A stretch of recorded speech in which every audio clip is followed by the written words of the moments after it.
নগাঁৱৰ জ্যেষ্ঠ সাংবাদিক হেমেন কুমাৰ দাসক ডক্টৰ আবু হানিফা স্মাৰক সাংবাদিক বঁটা প্ৰদান।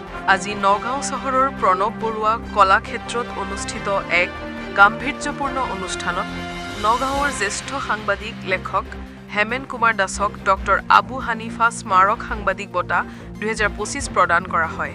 আজি ৰাষ্ট্ৰীয় প্ৰেছ দিৱস উপলক্ষে হয়বৰগাঁও প্ৰেছ ক্লাবৰ উদ্যোগত অনুষ্ঠিত বিশেষ অনুষ্ঠানত সাংবাদিকগৰাকীক এই বঁটা প্ৰদান কৰে বিশিষ্ট শিক্ষাবিদ ডক্টৰ ৰজালিনা জাহানে।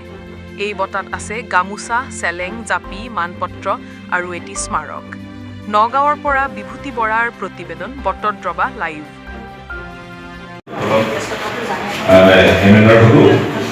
মাননীয় শ্ৰীযুত হেমেন কুমাৰ দাস জ্যেষ্ঠ সাংবাদিক নগাঁও সাংবাদিকতাৰ ক্ষেত্ৰখনি প্ৰায় 4 দশক ধৰি এগৰাকী প্ৰচাৰবিমুখ ব্যক্তিস্বৰূপে তেখেত প্ৰচাৰবিমুখ নিস্বাৰ্থ চিত্তে নিৰলসভাৱে সেৱা আগবঢ়াই অহা এগৰাকী অদম্য যোদ্ধা শত্ৰুৰ শ্ৰমিক হিচাপে আপোনাৰ ডক্টৰ আবু হানিফা স্মাৰক 2025 কৰা কৰিছোঁ।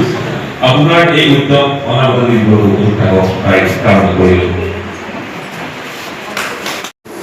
আজি ৰাষ্ট্ৰীয় প্ৰেছ দিৱস উপলক্ষে নগাঁও হয়বৰগাঁও প্ৰেছ ক্লাবে ডক্টৰ আবু হানিফা স্মাৰক সাংবাদিক বঁটা মোক ইয়াত প্ৰদান কৰিছে। বঁটাটি গ্ৰহণ কৰিবলৈ পাই মই নথৈ আনন্দিত হৈছোঁ।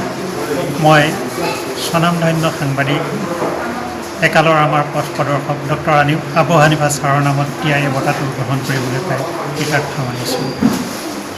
মই ইয়াৰ বাবে হয়বৰগাঁও প্ৰেছ ক্লাবক বিশেষভাৱে